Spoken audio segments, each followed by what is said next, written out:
এই আব্দুল্লাহ ইবনে উম্মে মাকতুম তিনি অন্ধ থাকার কারণে নামাজের ওয়াক্ত কখন আসতো, আজানের সময় কখন হতো, আব্দুল্লাহ ইবনে মাকতুম তিনি জানতেন না।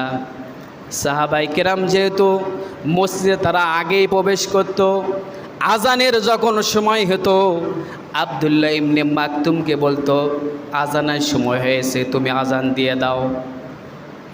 তার কণ্ঠটা এত সুন্দর ছিল, আল্লাহ পাক রব্বুল আলামিন তার কণ্ঠর ভেতরে এত মধুর দিয়ে দিত, যখন আজান দিত অনেকেই আজান শোনার জন্য যত কাজকর্ম আছে সব ছেড়ে দিয়ে আব্দুল্লাহ ইবনে মাকতুমের আজান শুনত। সুবহানাল্লাহ।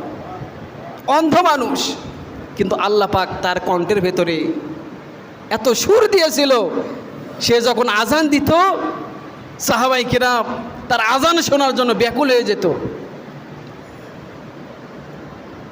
আল্লাহ পাক রব্বুল আলামিন তাকে এত ভালোবাসার কারণ, এত মহাব্বত হওয়ার কারণ একটাই, আব্দুল্লাহ ইবনে মাকতুম তিনি বাড়ি আর মসজিদ ছাড়া সে কিছুই জানত না। সে ছিল অন্ধ, কিন্তু তার ভেতরে এত তাকওয়া ছিল। কিন্তু আমাদের ভেতরে তো সেই তাকওয়া নাই, আছে? রমাদান মাস পার হয়ে গেল, রমজান মাস এসেছিল আমাদের তাকওয়া অর্জন করার জন্য, ভয় ভীতি অর্জন করার জন্য। অনেকেই আমি যখন শহরে যখন জুমা পড়াতে যাই, জুমা পড়ে যখন রিস্কায় যখন বাসার দিকে রওনা দেই, হোটেল দেখি, তাকিয়ে দেখি এত বড় বড় দাড়ি তারা খাইয়ে বের হয়ে আসতেছে। রমজান মাসে টুপি পরা, সব কিছুই পরা, হোটেল থেকে খাইয়ে আবার মনে করেন যে ওই খিল দিয়ে খিলেল করতেছে, নাউজুবিল্লাহ। এটাই সে এসেছিল রমজান মাস। রমাদান মাস এসেছিল আমাদেরকে তাকওয়া অর্জন করার জন্য, যেই তাকওয়াটা ছিল আব্দুল্লাহ ইবনে মাকতুমের ভেতরে। বিশ্বনবী জনাবে মুহাম্মদুর রাসূলুল্লাহ সাল্লাল্লাহু আলাইহি সাল্লাম মক্কার কাফেরদের বড় বড় লিডারদের সামনে সে বয়ান করতেছে, আলোচনা করতেছে। এমন সময় আব্দুল্লাহ ইবনে উম্মে মাকতুম তিনি বিশ্বনবী জনাবে মুহাম্মদুর রাসূলুল্লাহ সাল্লাল্লাহু আলাইহি সাল্লামকে পেছন থেকে সালাম দিলেন। আল্লাহর রাসূল তার সালামটা জবাব দেওয়ার পর পেছন থেকে তাকিয়ে দেখে আব্দুল্লাহ ইবনে মাকতুম এসেছে। আব্দুল্লাহ ইবনে মাকতুম আসার পর তিনি তাকিয়ে দেখে বিশ্বনবী জনাবে মুহাম্মদুর রাসূলুল্লাহ সাল্লাল্লাহু আলাইহি সাল্লাম, ওলীদ ইবনে মুগীরা, সাইবা এদের সামনে তিনি বয়ান পেশ করতেছে মনোযোগ দিয়ে।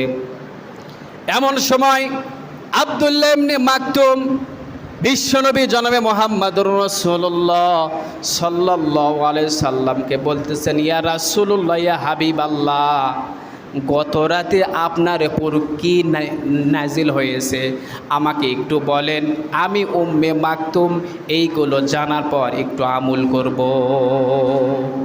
বিশ্বনবী এতটাই মনোযোগ দিয়ে তাদের সামনে বয়ান করতেছেন। আব্দুল্লাহ ইবনে মাকতুম যখন এই কথাটা বলল, বিশ্বনবী তার দেখে মুখটা একটি কালো করে রাখলো। মনোযোগ দিয়ে কথা বলতেছে, এর ভেতরে কথাগুলো ডিস্টার্ব হয় কিনা, কথা কন। তার দেখে মুখটা একটু কালো করে রাখলো। এই কালো করা আল্লাহ পাক রব্বুল আলামিন সহ্য করে নাই, সঙ্গে সঙ্গে আয়াতগুলো নাজিল করে দিলেন। কোন আয়াত? সূরাতুল আবাসার কয়েকটি আয়াত ওই সময় নাজিল হয়ে গেল। সুবহানাল্লাহ। আব্দুল্লাহ ইবনে মাকতুম তিনি নবীর দিকে তাকাইয়া দেখে নবীদের শরীর থেকে ঘামগুলো ঝরঝর করে পড়ে যাচ্ছে। সূরা আবাসার এই আয়াতগুলো নাজিল হচ্ছে আর বিশ্বনবীর শরীর থেকে ঘামগুলো ঝরঝর করে পড়ে যাচ্ছে। আল্লাহ পাক এই আয়াতের ভিতরে বিশ্বনবীকে কি জানিয়ে দিলেন?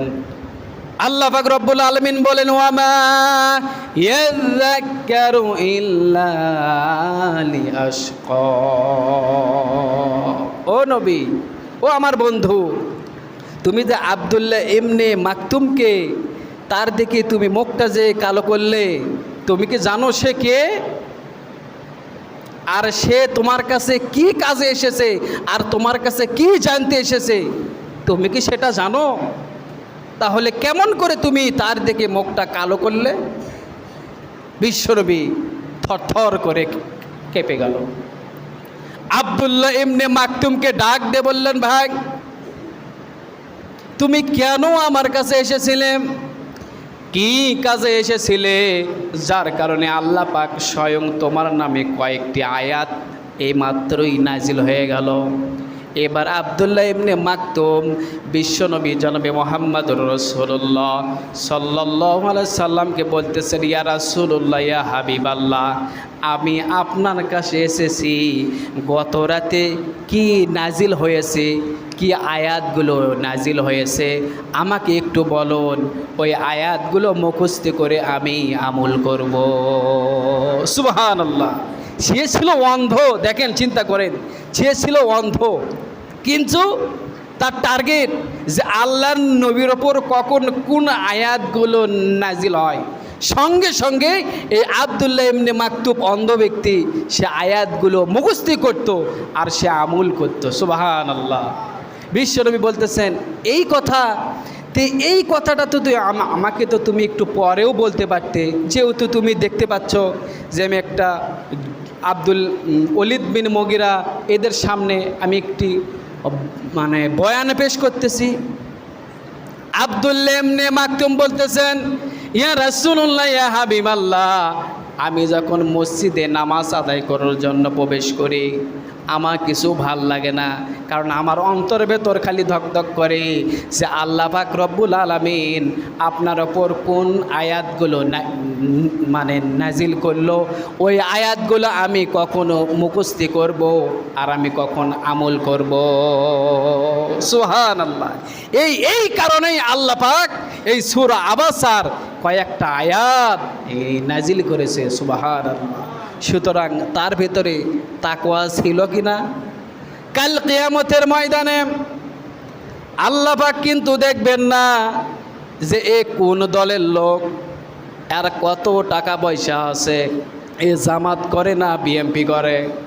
কাল কিয়ামতের ময়দানে আল্লাহ পাক শুধু দেখবেন কার ভেতরে কতটুকু আল্লাহর ভয় আছে, তাকওয়া আছে।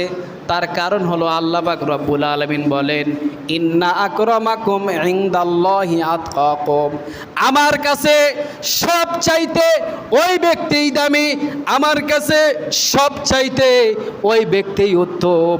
ইন্না আকরামাকুম ইনদাল্লাহি আতকাকুম, যে ব্যক্তি সদা সর্বদাই আমি আল্লাহকে ভয় করে। সুবহানাল্লাহ। তার কারণ হলো যে ব্যক্তি আল্লাহকে ভয় করবে ওর দ্বারাই কখনো খারাপ কথা বলা অসম্ভব। যে ব্যক্তি সদা সর্বদাই আল্লাহকে ভয় করবে ওই ব্যক্তির দ্বারা 5 ওয়াক্ত নামাজ কখনো ছাড়া সম্ভব নয়। ওই ব্যক্তির দ্বারা